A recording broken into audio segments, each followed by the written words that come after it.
At least 7 daughters from Mississippi's richest plantation families went missing every spring from 1843 to 1847. There were never any bodies found, and no investigations were ever finished. The family said their daughters had gone to European finishing schools or married distant cousins in Charleston, but in the forgotten archives of Adams County, there is a leather-bound diary that tells a different story. A story of a treatment so brutal and methodically cruel that 3 men were willing to risk their lives to stop it. This is the story of what really happened in the barn at the Kellerman estate and why Catherine Kellerman's body was never found. Catherine Kellerman's mother was obsessed with finding out what happened to her daughter, but the truth came out in a way that shocked the upper class in Mississippi. In the spring of 1843, Natchez, Mississippi was a symbol of Southern wealth and carefully kept up appearances. The plantation families in the city didn't just compete in cotton yields and land holdings. They also competed in the purity of their bloodlines, the beauty of their daughters, and the total control they had over every part of their territory. Along the bluffs overlooking the Mississippi River, mansions rose like white temples, each one proclaiming its owner's superiority through Greek columns and manicured gardens that required dozens of enslaved hands to maintain. The Kellerman estate was on almost 4,000 acres of prime cotton land, 15 miles northeast of Natchez. Lucinda Kellerman got the property from her father in 1831. This was a rare event that made her rich and very angry about the attention her independence brought. She had become the judge of what was socially acceptable among the plantation elite by the time she was 42. People talked about how precise her dinner parties were. The silver had to shine at just the right angle, and the flowers had to be arranged in the French style she had learned about during a short trip to New Orleans. Her own figure stayed very thin thanks to a diet of vinegar water and tight corsets that made her feel like she was always out of breath but were very stylish. At 19, Catherine Kellerman was everything her mother hated. Catherine had inherited her dead father's tendency to gain weight, while Lucinda was angular and sharp. People in 1843 thought she was grotesquely overweight because her body didn't fit the willowy ideal that Lucinda loved. But to Catherine's mother, her size wasn't just a physical trait. It was a deliberate act of defiance, a public humiliation, and a stain on the Kellerman name that got worse every month. "She eats like a field hand," Lucinda would say to her closest friends, her voice full of disgust. "I've given her every chance to become a lady of quality, and this is how she thanks me, with this disgusting show of indulgence." What Lucinda never mentioned, what she perhaps could not admit even to herself, was that Catherine's weight had begun its dramatic increase following the death of her father, Thomas Kellerman, in 1839. The official cause of death was heart failure. But only a few people knew the truth. Thomas had died in his study, with an empty bottle of laudanum next to him, and a letter to Catherine in his hand. Lucinda had burned the letter before anyone else could read it. The Kellerman plantation ran as Lucinda wanted it to, with brutal efficiency. 237 enslaved people worked the cotton fields, the house, the gardens, and the many outbuildings that kept the estate running. 3 of them would play important roles in Catherine's story, but none of them could have known what those roles would be. Joshua Fletcher was 34 years old. He was born on the Kellerman plantation and learned how to be a blacksmith as a child. His hands were scarred from years of hammer work, but they were strong enough to do any job that needed raw power. He didn't say much, but he saw a lot and kept a mental list of all the cruel things he saw, like coins he could use to buy justice one day. The second man, Samuel Hayes, was bought at an auction in Natchez in 1841. He had already lived through 3 different owners by the time he was 28, and each one was worse than the last. Samuel was valuable to Lucinda not only because he was strong, but also because he could read and write. Samuel's previous owner, a bankrupt merchant, had used him to keep track of his money, which was a skill that was both rare and dangerous for a slave to have. Lucinda thought this education was useful because she used Samuel to keep track of the plantation's grain stores and livestock, always under her watchful eye. The third was a 16-year-old boy named Daniel Cooper, who was bought from a failing plantation in Louisiana just because he was young and strong. Daniel had seen terrible things in his short life that had left him with a stutter and made him jump at sudden movements. However, he was also very observant and noticed patterns and details that would later be very important. The barn where Catherine's story would take place was at the eastern edge of the main property. It was a huge building built in 1820 to store cotton bales before they were taken to the river. In 1843, a new warehouse was built closer to the water, and the old barn was only used for storing grain and fixing tools. A grove of live oaks separated it from the main house, and it couldn't be seen from the mansion's windows. This made it a great place for secret activities. Lucinda's diary, which was found decades later in a false bottom of a trunk, shows the exact moment when her plan came together. The entry, which is from the 15th of March, 1843, says, "Today I saw the Ashworth girl, who used to be a plump, unmarriageable creature, and now she is a vision of delicate beauty.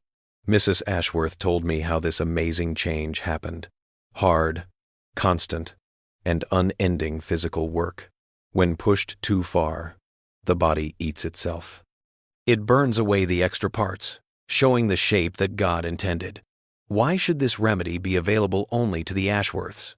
Why should my daughter stay a monument to greed when salvation is so easy? I have the money, the space, and the workers who will do what I say, without question. Tomorrow is the start of Catherine's change." Lucinda didn't write it down, but it would become clear later that Margaret Ashworth's change had come at a terrible cost. The girl had a cough that wouldn't go away, and no doctor could help her. Her hands shook all the time, and her eyes looked empty, as if something inside her had broken. But she was thin, and that was all that mattered to Lucinda Kellerman. In 1843, the social structure of Natchez society was built on layers of secrets and unspoken agreements. Everyone knew things they pretended not to know, and everyone saw things they agreed not to see. This conspiracy of silence was not passive. It was actively maintained through careful social engineering. If you asked about another family's private business, you were asking about your own. If you were worried about your daughter's safety, you were implying that your own parenting methods might be bad. The system protected itself by working together.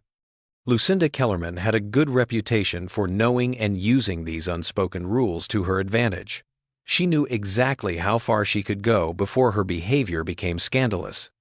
She knew which families wouldn't ask questions, which doctors would give health certificates without seeing the patient, and which ministers would talk about how important discipline is without saying how to do it. Lucinda called Joshua, Samuel, and Daniel to the main house on the 16th of March, 1843. It was strange for field workers to be brought into the parlor, and the three men stood awkwardly among the fine furniture and delicate china, knowing that their presence broke the careful lines that kept the plantation's two worlds apart. "Men," Lucinda said, her voice full of the fake warmth she used when she wanted people to follow her orders without question, "I have a special job for you. Catherine, my daughter, needs physical therapy. She has become weak and lazy, which makes her unfit for the duties that will one day be hers as the owner of this estate. You will be in charge of her daily work in the East Barn. You will make sure she works from dawn to dusk. You will write down her progress in a ledger that I will give you, and you will not tell anyone about this, or you will be punished." The threat was clear even though it wasn't said. If you disobeyed, you would get the whip, be sold to the brutal sugar plantations of Louisiana, or worse. But there was something in Lucinda's eyes that went beyond the usual cruelty of an owner enforcing her will. There was anticipation, almost excitement, as if she were about to conduct an experiment whose results she eagerly awaited. This plan was not discussed with Catherine herself. On the morning of March 17th, her mother's personal maid took her from her bedroom to the barn. She was still wearing her nightgown under a simple work dress that Lucinda had picked out for her. The girl's face didn't show any surprise. Instead, it showed a deep sense of resignation that this was just the latest in a long line of humiliations her mother had planned for her. The first morning in the barn started with a mechanical efficiency that felt rehearsed, as if Lucinda had planned every detail of Catherine's fall. Joshua, Samuel, and Daniel had been told what to do in a very clear way. Catherine had to use the manual stone mill to grind corn, move 50-pound sacks of grain from one end of the barn to the other, and split firewood until her hands hurt. The work wasn't meant to be productive. It was meant to wear her out. Each task was set up to push her body to its limits, while still making just enough useful output to justify the work if anyone asked. The barn itself amplified every sound. The grinding of stone against grain echoed off the high ceiling. Catherine's labored breathing became a rhythm that the three men found themselves unconsciously matching. The old wood in the building creaked like a clock, and each groan of wood reminded me of how time passed in the same way over and over again. Samuel was most affected by Catherine's silence in those first few days. She didn't complain, beg, or even talk to them except to ask for water, which they were told to give her only a little bit of. While she worked, her face stayed blank, as if she had left her body and was watching from a long way away. Lucinda came every day at 3 o'clock, and as she walked around her daughter like a buyer looking at livestock. Her skirts rustled against the barn floor. She had a leather journal with her, and in it she wrote down measurements, observations, and evaluations in a clinical way. She wrote on March 20th, weight estimated 195 pounds. Face is still swollen. The arm circumference has gotten a little smaller. It's unfortunate but necessary that hands are getting calluses. Temperament kept in check. The treatment is going as planned. But Lucinda's journal entries only told part of the story. She didn't write down the private talks she was having with other plantation women who had daughters they thought were troublemakers, like Mrs. Helena Cartwright, whose daughter Rebecca had been caught reading abolitionist books that had been smuggled from the North. Mrs. Beatrix Singleton's daughter Emma turned down 3 good marriage proposals because she wanted to study medicine. Constance Whitfield, whose daughter Sarah had been caught secretly teaching enslaved children to read. These women came to the Kellerman estate for different reasons, like having tea in the afternoon, talking about upcoming social events, or getting advice on the garden. But they always asked to see the barn, and Lucinda always let them, leading them through the grove of oaks, to see how Catherine had changed. "See," Lucinda would say, pointing to her tired daughter. "The body reacts to discipline just like the spirit does. 3 weeks of hard work, and the extra stuff is already starting to go away. Think about what 3 months, 6 months, or a year could do."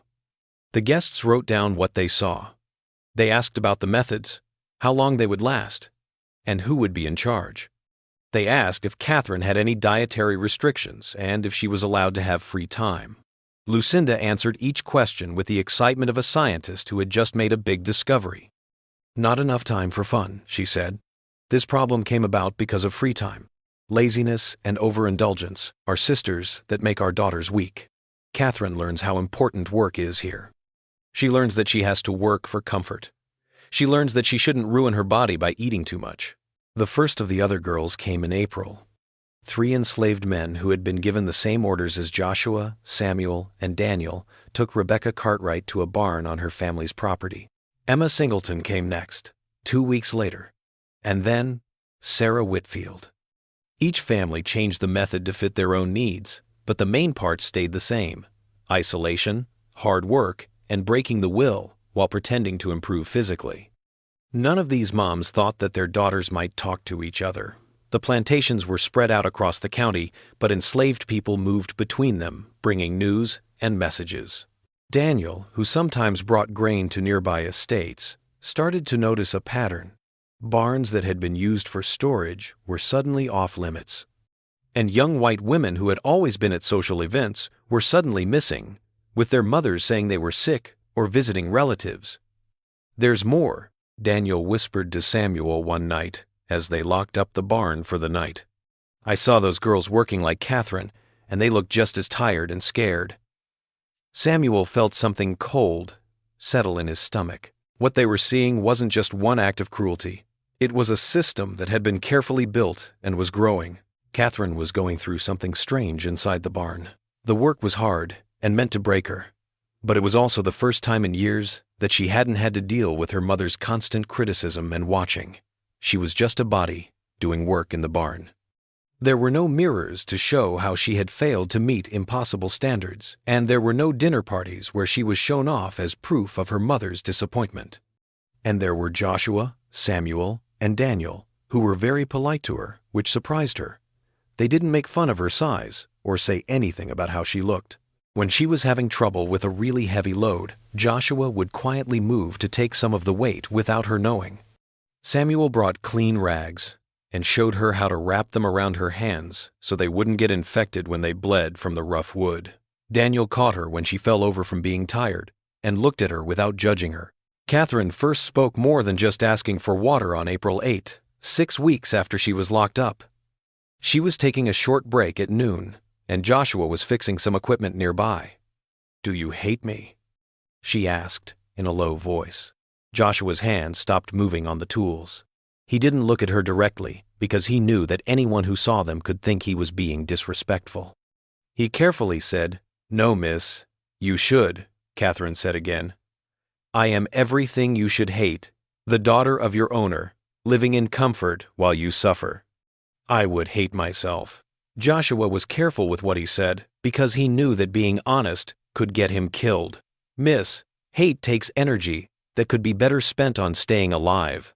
It was a simple thing to say, but it did something to Catherine. She started to see the three men as people who were stuck in the same cruel system, but in very different ways. Instead of as extensions of her mother's will. The talks got longer, and they always happened in quiet whispers during breaks or in the early morning before Lucinda's inspection. Catherine found out that Joshua had a wife and 2 kids living in the quarters, that Samuel had lived in a city before and could read and write better than most white men, and that Daniel dreamed of freedom that he might never have.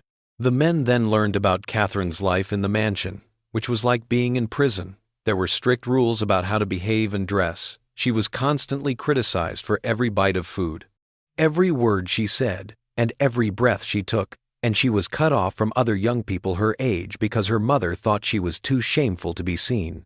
Catherine said one morning in May, "She wants me to go away. She wants the daughter she dreamed of, not the one she has." I think she wanted this work to kill me so she could tell people I died of a wasting disease and finally not be embarrassed anymore.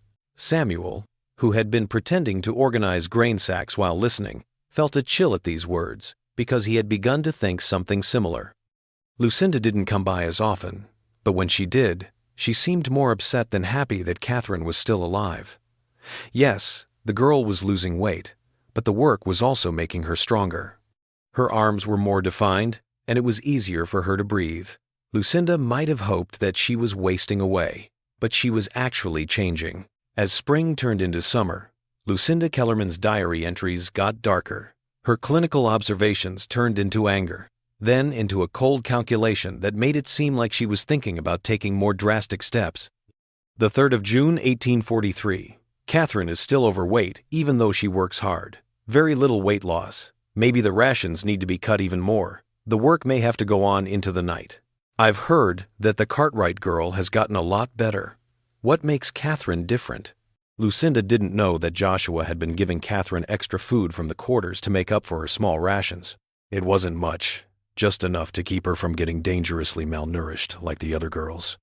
He did this even though it was very dangerous for him, because he had started to see something in Catherine that reminded him of his own daughter, a basic innocence and a desire to be seen as a person rather than an object.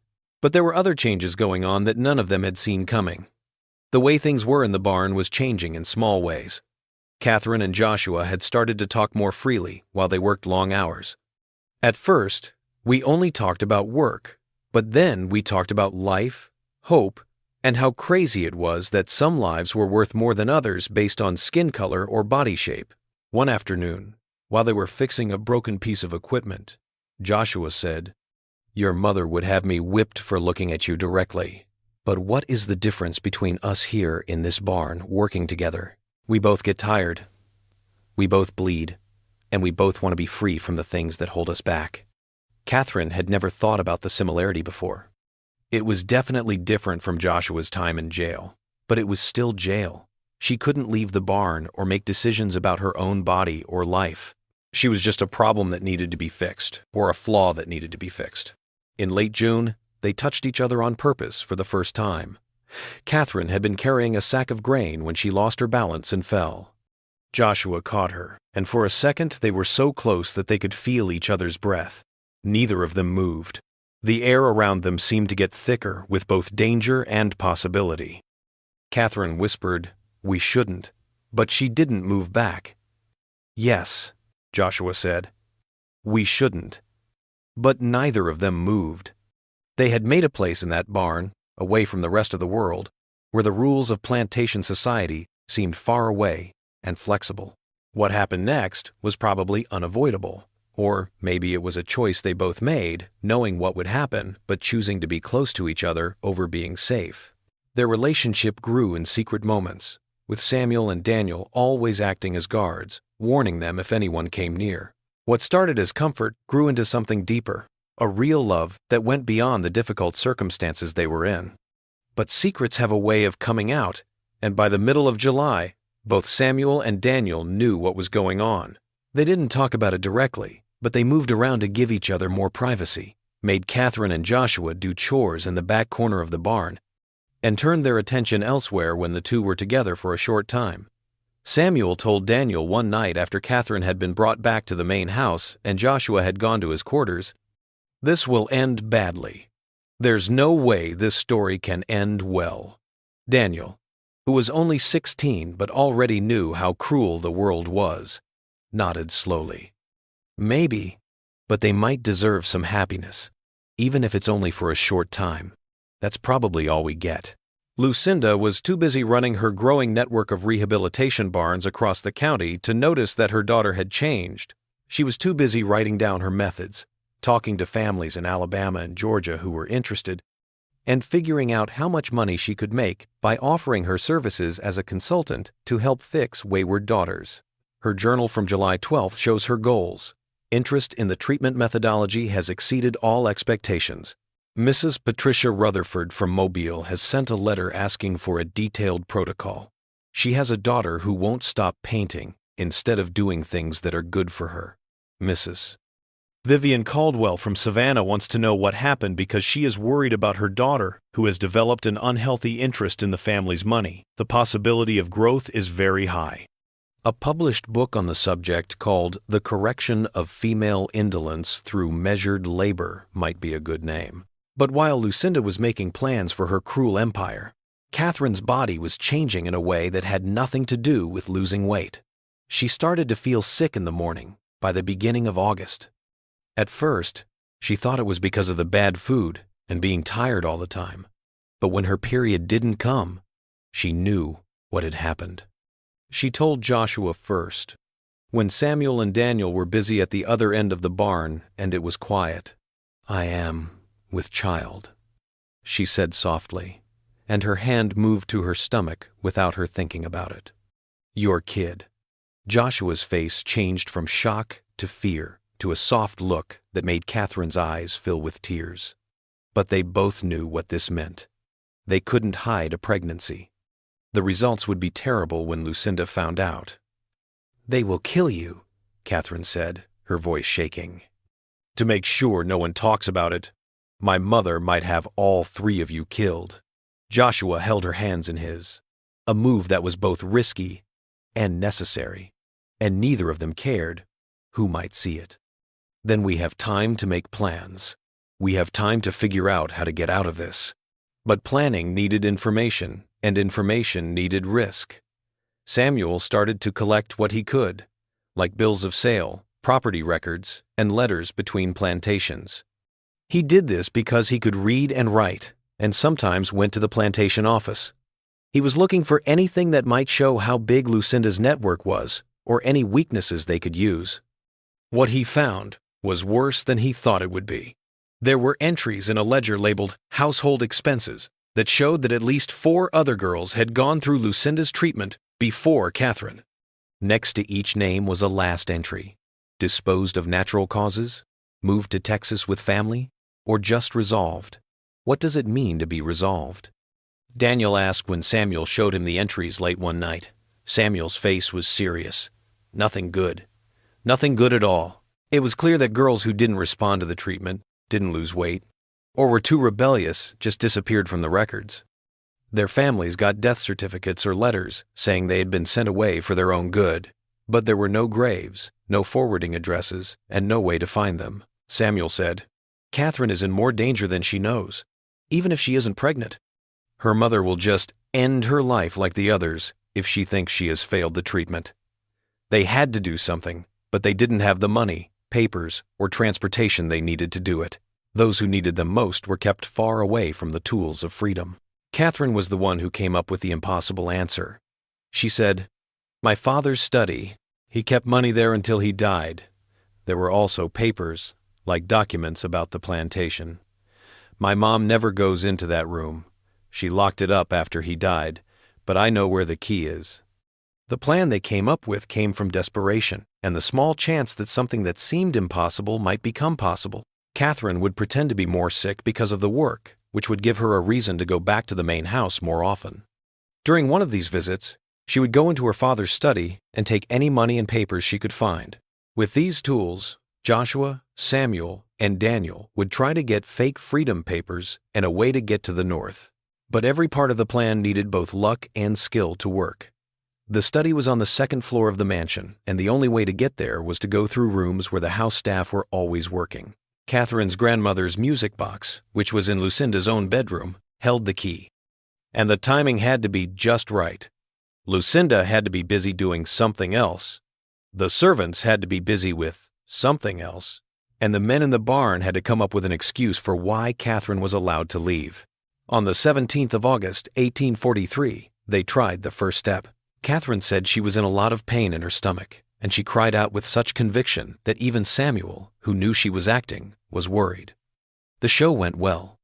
Lucinda was upset that her afternoon letters were being interrupted, so she told Catherine to go to the house and stay in her room. Lucinda said, "If she is faking it, she will have to work twice as hard in the barn tomorrow. If she is really sick, Dr. Harrison will look at her and give her the right care." Catherine was scared when she heard the word doctor. Any checkup would show that she was pregnant. She had about 24 hours to get to the study and back to the barn before her condition became too obvious to hide. That night, while Lucinda was at a dinner party at a nearby plantation, Catherine waited until the house settled into its normal night routine. She knew how things worked. The servants would finish their evening tasks by 9 o'clock. Her mother's personal maid would go to bed by 10 o'clock. And the house would be quiet until the kitchen staff started work at 5 in the morning. She had a 7-hour window. She could see the music box right where she thought it would be, on Lucinda's dressing table. Catherine's hands shook as she opened it, and the tinkling melody that seemed too loud in the quiet house made her wince. The key was there, small and made of iron. It was tied to a ribbon that had changed from blue to gray. The study of her father smelled like old leather and tobacco, which made her think of a time before everything went wrong, before her father's death, which was mysterious, and before her mother's cruelty had reached its peak. Catherine let herself feel sad for a moment before getting back to work. There was $300 in different bills in a false bottom of a desk drawer, just like her father had shown her years ago. That was enough money to buy a ticket to the north and maybe a new start. But the letters she found, dozens of them, dating back to 1839, really shocked her. Letters from her father to a lawyer in Philadelphia talking about his plans to free everyone who was enslaved on the Kellerman plantation. Letters that show how he was becoming more and more horrified by slavery, how he was becoming more moral, and how he was determined to follow his conscience, no matter what the social and financial costs. And one last letter, not sealed, was sent to Catherine herself. "My dearest daughter, if you are reading this, then I have not been able to find the courage I needed in life. Maybe I only found it in death. Your mother will tell you that I died of heart failure, and in a way, she is right. My heart wasn't strong enough to fight the evil I had been doing for so long. I can't free the people I've enslaved while I'm alive because your mother will use every legal means to stop me. But I can make sure that they will be free when I die. This drawer has money in it for you, but I hope you will use it to help people who deserve freedom get it. Please forgive me for being a coward. I'm sorry I left you alone with your mother's cruelty. You should have had a better dad. They should have had a better owner. I deserved a better soul." Catherine stood in the dark study, her father's words getting mixed up with her tears. He didn't die from heart failure. He killed himself because he felt so guilty and knew he couldn't change the system that had helped him. Lucinda had kept this secret, burned the letter he had left, and put away any proof of his change. She took the letters and the money, but she also found something else: her father's will, which was never probated or carried out. He left the plantation to Catherine, not Lucinda, and made it clear that all the enslaved people were to be freed when he died. Lucinda had hidden this document and kept running the plantation as if she had inherited it legally, signing documents with her dead husband's name to keep control. This was the power they needed. This was evidence that could take away Lucinda's power and challenge the very basis of her power. But to use it, you would need to be able to get to the legal system, which includes lawyers and courts that would never listen to a man who was enslaved or a fat daughter who her mother thought was incompetent. Catherine went back to her room just as the sky started to get brighter. She put the papers and money in the lining of a winter coat that was hanging in her closet. She knew Lucinda would never look there in the summer. The next morning, she said she was better and ready to go back to the barn. Lucinda, who was suspicious but couldn't prove that Catherine was faking it, agreed, but only after giving Catherine a warning that scared her to her core. "Doctor," Lucinda said, "Harrison will come to the barn tomorrow to check on your health. He has said that he is worried that the work might be too hard. I told him that you are doing well with this plan, and I expect you to back me up on this. If you suggest anything else, there will be consequences that you won't like." The visit to the doctor meant finding out something new. It meant the end of everything. They had about 24 hours to do something. When Catherine came back to the barn and told the other three what she had found, they all understood. They had crossed a line. They had tools that could take away Lucinda's power, but to use them, they would have to leave the plantation, find people in charge who might listen, and stay alive long enough to tell their story. "We're leaving tonight," Joshua said, his voice full of confidence that didn't fit with how bad things were. "All of us four. We grab the money and the papers and run." Samuel warned, "They will hunt us. Every slave patrol in Mississippi will be looking for 3 escaped slaves and a white woman. We won't be able to go 10 miles. But Catherine had an idea, one that came to her after years of watching her mother carefully change how things looked. "We won't be running. We are going to travel. I will be a widow traveling with my servants to see family in Kentucky. The money will go to a forger in Natchez who will make travel documents for you. If someone asks, my father's letters will prove who I am. We just need to get to the river and book a ride on a steamboat going north." There were 1,000 ways for the plan to fail, but it was the only one they had. The last few hours of daylight were spent getting ready for their escape. Each of them had things they had to do without making anyone suspicious. It was a delicate dance of normalcy, built on fear. Samuel's job was the most dangerous. He would have to go into Natchez after dark and find a forger named Crawford, a free black man who worked out of a warehouse near the riverfront. It was hard to find the forger because the city became more hostile to black people after dark, and his services were expensive. Samuel would take $50 from Catherine, which was enough to buy basic travel documents, but not so much that losing it would ruin the whole plan. Joshua's main goal was to get the things they would need for the trip, like food that wouldn't go bad, clothes that were good for travel, and most importantly, weapons.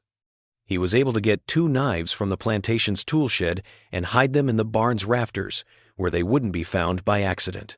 They weren't very good against rifles, but they were better than nothing. Daniel's job was to make up an excuse. He would stay at the barn after everyone else left to make it look like Catherine was still there.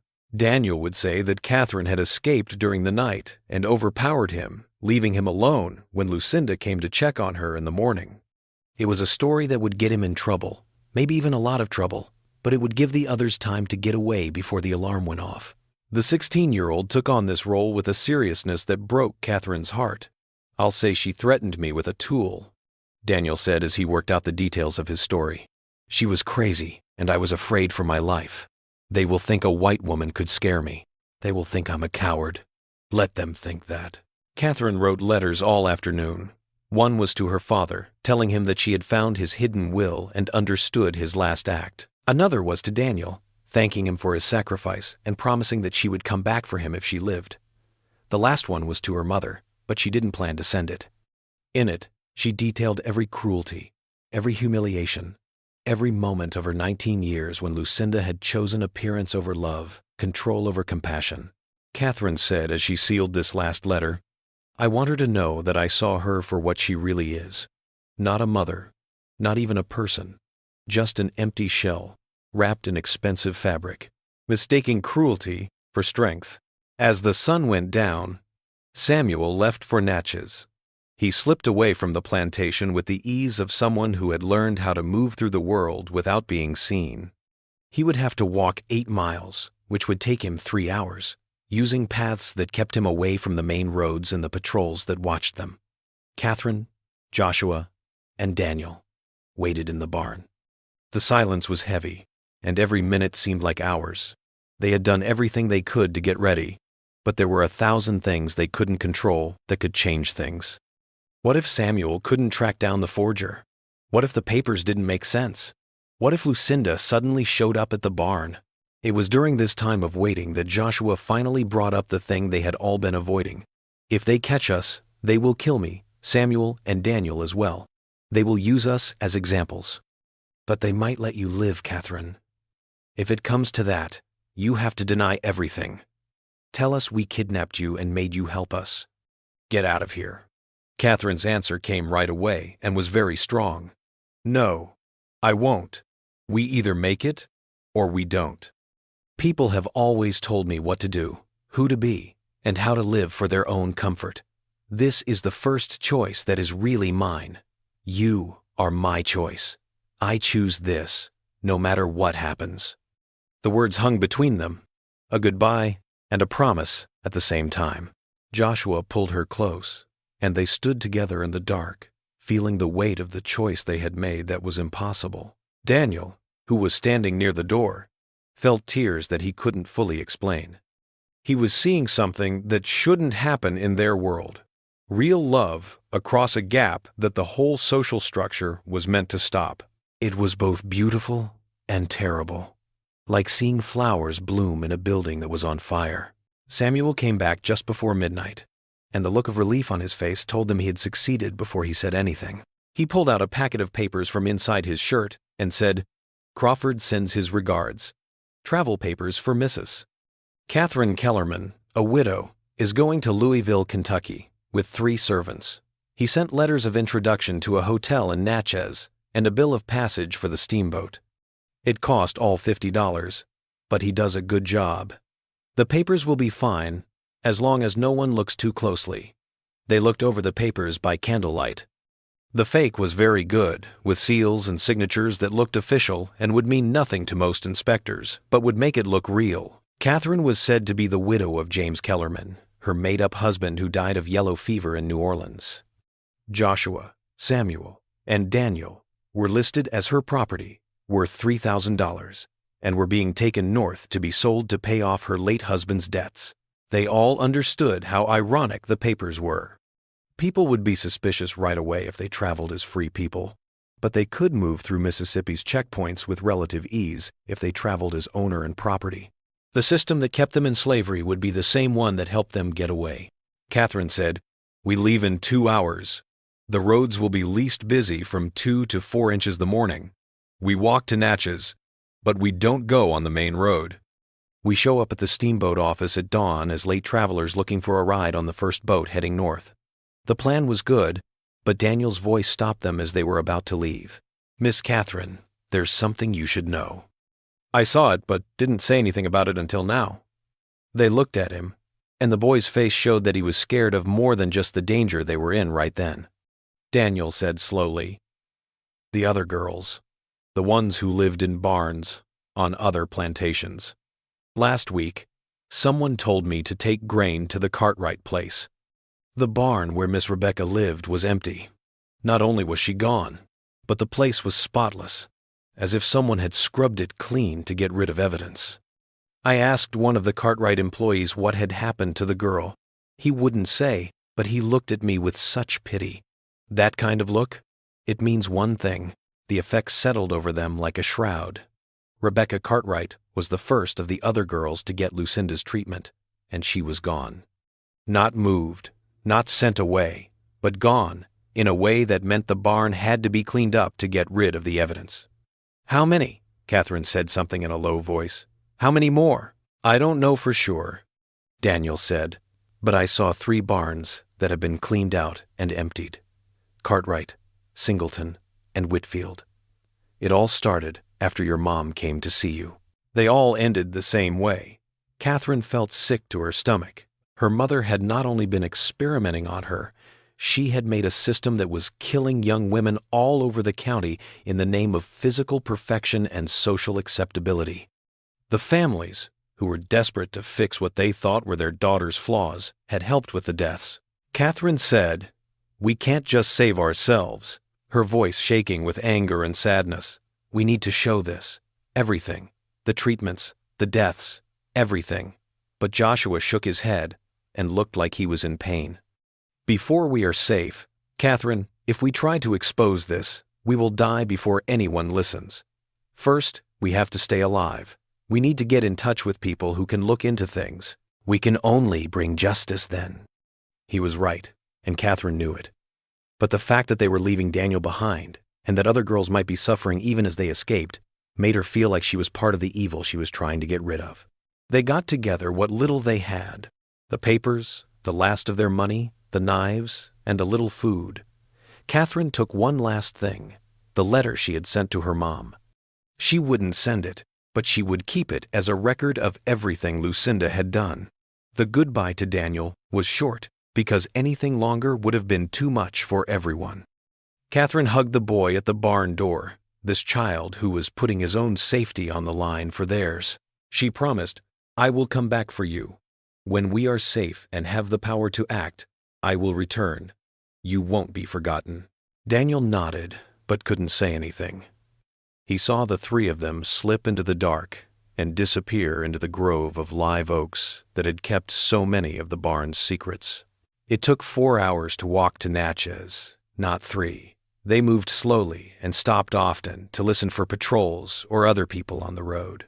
The night was dark because there was no moon, which helped hide them but made the path dangerous. Catherine had never walked long distances before, so it was hard for her to keep up, but she kept going, driven by fear and determination. They got to the edge of Natchez just as the sun started to rise. The city was already waking up. Workers were going to the docks, and shopkeepers were opening their stores. Catherine washed her hands and face with some of their precious water. She wanted to look like a respectable widow instead of a fugitive who had spent the night walking through the woods. The steamboat office was in a great spot on the waterfront, and its windows were already lit up with lamps. A clerk sat behind a desk inside, going over passenger lists and manifests. As they came in, he looked up. His expression went from professional politeness to mild surprise as he took in the strange group. A young woman who looked like she was from a wealthy family, even though her dress was wrinkled, and 3 enslaved men. "Good morning, madam," the clerk said in a voice that showed he was trained to serve the rich without question. "What can I do for you?" Catherine had thought about this moment 100 times before, but now that it was here, her voice almost gave out. She made herself look the clerk in the eye, using all of her mother's strong confidence. "I need to get to Louisville as soon as possible," she said, putting the fake papers on the desk. "My servants and I have had a hard time getting here, and I want to finish our trip as quickly as possible." The clerk looked over the papers, very carefully, as a professional would. Catherine's heart raced so fast that she was sure he could hear it. Joshua, Samuel, and Daniel stood behind her with their heads bowed, playing their parts perfectly. "The Morning Star leaves at 8 o'clock, the clerk finally said. "Madam, I can get you a private cabin and a place for your things in the cargo hold," Catherine said. "That will be fine," even though the word property made her stomach turn. She took the money out of her purse and counted it out while the clerk stayed calm as he processed the sale. "Welcome to the Morning Star, missus." He gave her the tickets and said, "Kellerman, may your trip be peaceful." They had done it. In less than 3 hours, they would be on a steamboat going north, away from Mississippi, Lucinda, the barn, and everything it stood for. Catherine let herself have the tiniest bit of hope. But when they left the office and walked to the dock where the Morning Star was being loaded, Samuel gently touched her arm. "Miss Catherine," he said softly, "we're being watched." She looked where he was looking and saw a man standing near the warehouse. He was wearing the rough clothes of a river worker, but his posture was wrong. He was too alert and focused on them. He turned and walked quickly toward the main street when their eyes met. "Slave catcher," Joshua said with a sigh. "He saw something. We need to get on board right away." They rushed to the gangplank, but moving quickly made them stand out. Other workers started to notice, and their conversation stopped as the strange group walked by. Catherine felt the pressure of being watched and the questions that were forming in people's minds around them. The captain of the Morning Star stood at the top of the gangplank and looked over the passengers on his list. He was an older man with a face that had been through a lot of river travel over the years. His eyes got smaller as they got closer. "Mrs." He looked at her ticket and asked, "Kellerman, are you traveling alone with 3 male servants?" Catherine said, "My husband just died." Her voice was steady, even though she was scared. "I'm going back to my family in Kentucky. These men are being moved to be sold so they can pay off debts." The captain looked at Joshua, then Samuel, and finally Daniel. There was a flicker in his face that Catherine couldn't put her finger on, but she could definitely feel it. "Quickly board," he finally said. "We depart in 1 hour." They climbed the gangplank, and Catherine didn't let herself look back at Natchez until they were on the deck. When she did, her blood turned to ice. The man who had been watching them was now talking quickly to 2 other men, one of whom was on horseback. The rider turned his horse and rode quickly toward the road that led to the farms. "They're going to tell my mom," Catherine said. "We have 1 hour before she gets here with proof that I'm not a widow, that these papers are fake, and that we're on the run."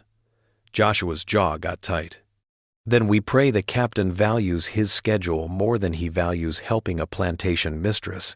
They were shown to Catherine's cabin, a small but clean room with a single bed and a porthole overlooking the river. Joshua, Samuel, and Daniel were told to go to the cargo hold, but the captain's mate who was supposed to take them there seemed distracted, so they stayed near Catherine's cabin longer than they should have. "Something is wrong," Samuel said quietly. "The crew knows something. I can tell by the way they look at us."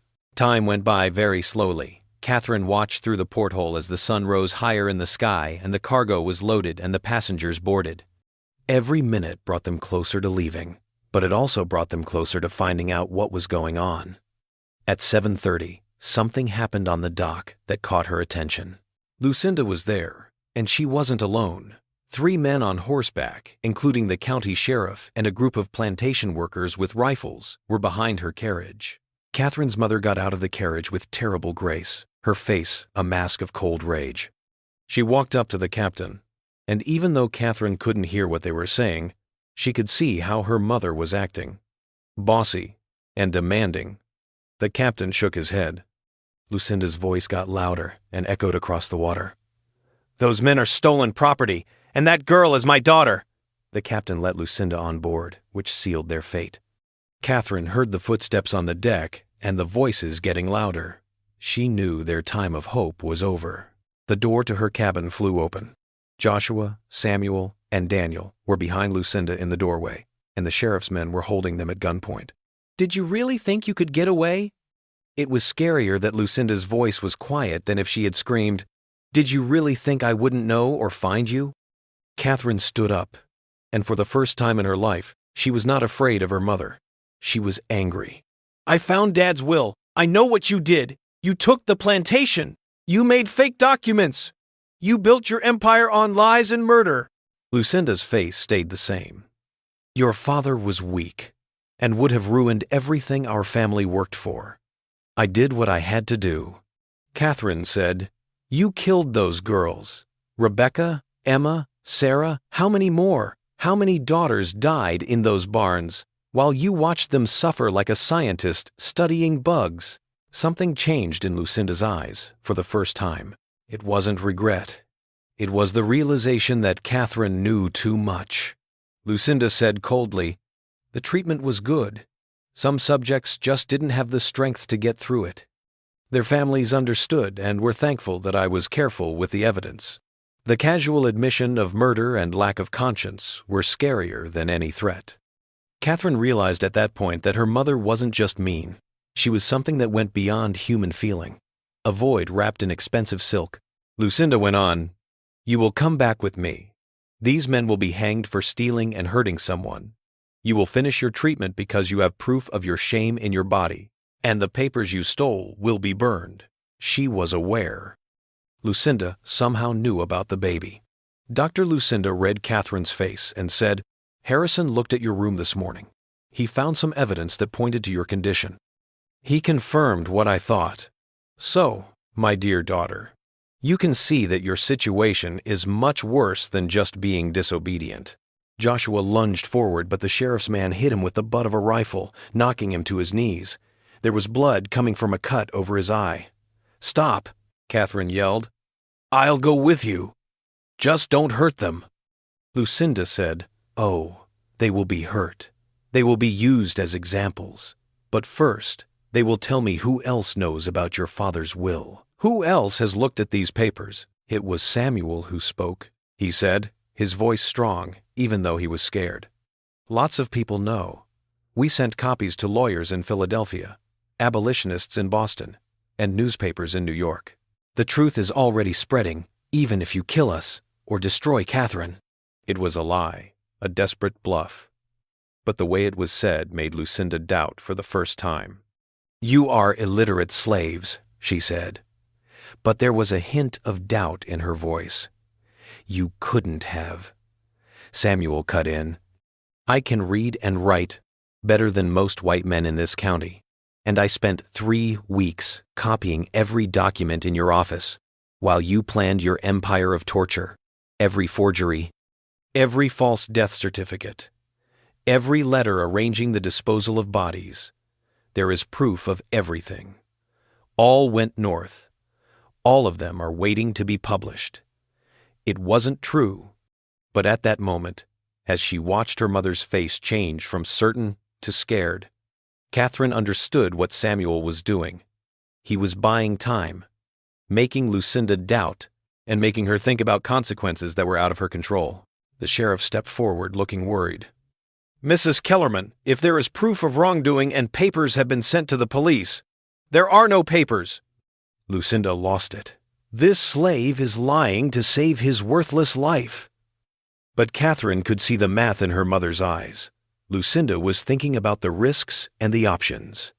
If even a fraction of Samuel's claim was true, exposure would destroy not just her reputation, but her freedom. In Mississippi, the elite who worked together could hide murder.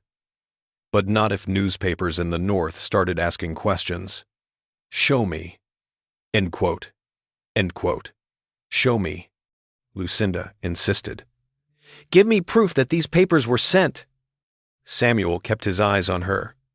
"The proof will come when the investigators do." It will come, maybe in days or weeks. The standoff lasted a long time, but then Lucinda made up her mind. "Take them all into custody, Sheriff. Put them in the county jail until we can figure this out right. We will find the documents if they are there. These men will hang for their lies if they don't." Catherine saw Joshua as they were being led off the steamboat. She saw goodbye in that look. They both knew what county jail meant. It meant torture, to get people to confess. It meant death, either quickly or slowly, depending on how Lucinda felt. But when they got off the ship, Catherine felt something change inside her. She was 19, pregnant, and about to be locked up by her own mother. But for the first time in her life, she had made choices that were truly hers. She had loved the person she chose, fought for freedom, and seen people be brave when the odds were against them. The jail was made of stone and smelled like mold and sadness. They were split up right away. Catherine was put in a small cell with bars on the window. They took Joshua, Samuel, and Daniel down to the basement, where they kept enslaved prisoners. That night, Lucinda went to see Catherine. She didn't bring any food or comfort, just a cold look. "You've cost me a lot," Lucinda said. "The sheriff wants to know. Other families are worried about how their own treatments will go." "You've made things harder," Catherine said. Good. I hope I've ruined everything you built on being cruel. Lucinda's smile was awful. You've only hurt yourself. I will have gotten confessions from those men about who helped them make fake documents by tomorrow. They will be dead and buried in unmarked graves by next week. And you, my dear daughter, will have to go back to the barn until your bad luck goes away, Doctor. Harrison has agreed to watch over things to make sure nothing goes wrong. It was clear what the implication was. The pregnancy would end in some way. Catherine would either make it through the process or join the other girls who had already resolved. Catherine said, "You can't keep doing this. Eventually someone will see it. Someone will look into it." Who? Lucinda asked, in a simple way. The sheriff? Who needs my family's power? The doctors who make money off of me? The families who are responsible for what happens to their own daughters? Catherine, no one is coming to get you. I am the only one who can decide what your future holds. Catherine was alone with the dark and the weight of her failure when she left. 3 days went by without any noise. Catherine didn't hear from Joshua, Samuel, or Daniel. The guards wouldn't answer her questions. She was only given enough food to stay alive, like water and bread once a day. Daniel showed up at her cell window on the 4th day. He was alive, but his face was bruised and one eye was swollen shut. "Miss Catherine?" he whispered quickly. "Pay attention. We don't have much time." "Where are Samuel and Joshua?" Catherine asked, holding on to the bars. Before Daniel said anything, she could tell everything from his face. "Joshua is no longer here. They took him 2 nights ago. He said he was being moved, but we both know what that means. Samuel is still alive, but not for long. They have been asking him questions." The sadness hit right away and was overwhelming. Joshua was no longer alive. The man who had shown her what courage looked like and was the father of her child was gone. "I'm so sorry," Daniel said, his face bruised and covered in tears. "But Samuel, he did something before they hurt him too badly. He really did send a letter to the North. He didn't send copies of all the papers like he said he did. He only sent one letter to an abolitionist friend in Pennsylvania. He sent it weeks ago, when he first thought he knew what your mother was up to. He told them everything, from the barns to the girls who were missing." Catherine's heart raced with desperate hope. "Are they coming? Will anyone trust him?" "I don't know," Daniel said. "But Miss Catherine, you have to stay alive until they do. You have to deal with whatever your mom has planned. If investigators come and you are dead, there is no one left to give evidence. You are the only witness who can't be called a slave who is lying." He was correct. It wasn't just about her anymore. It was also about getting justice for Rebecca, Emma, Sarah, and the others. It was about showing the cruel web that Lucinda had made. "How do I stay alive?" Catherine said. "Say yes to everything," Daniel said. "Tell her you will do what she says. Make her think you're broken. And wait." Catherine played the part Daniel had told her about when Lucinda came over that night.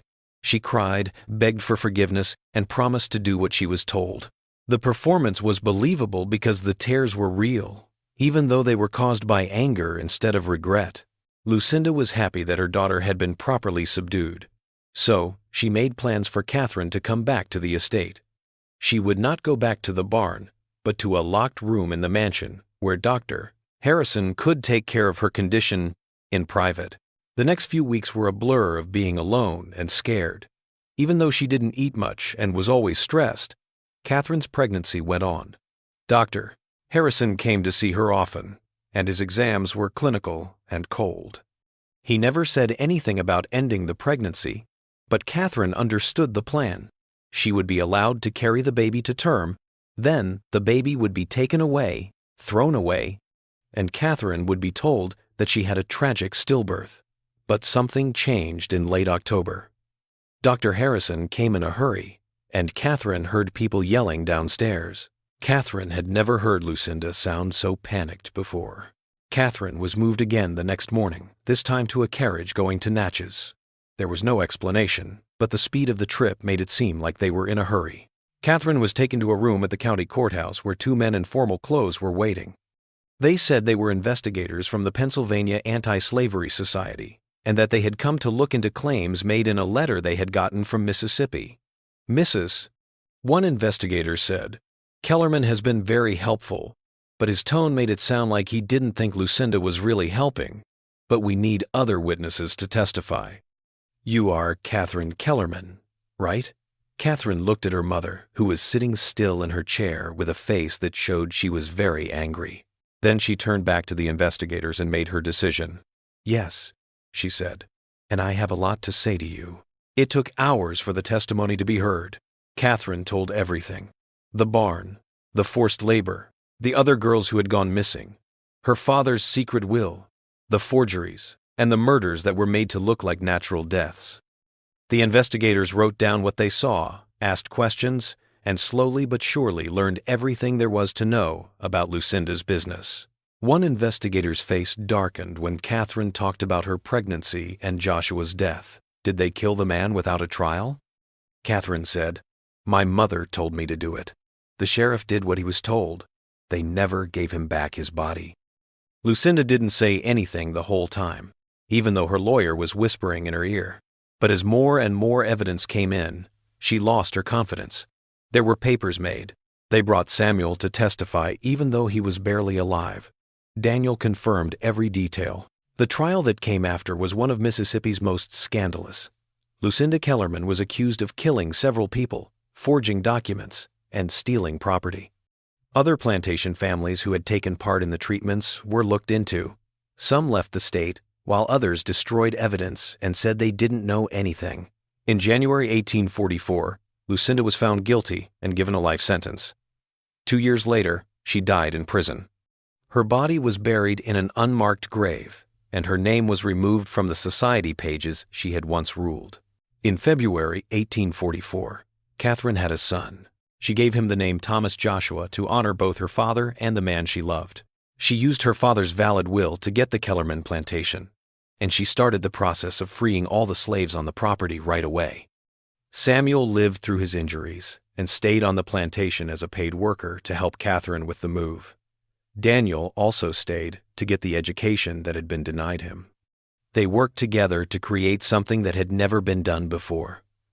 A Mississippi plantation that didn't use slave labor and was run by people who had once owned slaves. In the spring of 1844, the barn where Catherine was kept prisoner was torn down. They found remains in the ground below its foundations. 7 sets of bones buried in shallow graves. 7 girls who did not make it through Lucinda's treatment. 7 daughters whose families chose to accept their deaths instead of asking why they happened. Catherine made sure that each girl was buried properly, that their names were written down, and that their stories were told. These girls were Rebecca Cartwright, Emma Singleton, Sarah Whitfield, and 4 others whose identities took months to confirm: Abigail Henderson, Margaret Ashworth, Virginia Thorne, and Ella Lenina Puett. This mystery teaches us that the worst things that happen are not supernatural, but human. They come from being obsessed with how you look, from not valuing life, and from systems that protect cruelty when it looks respectable.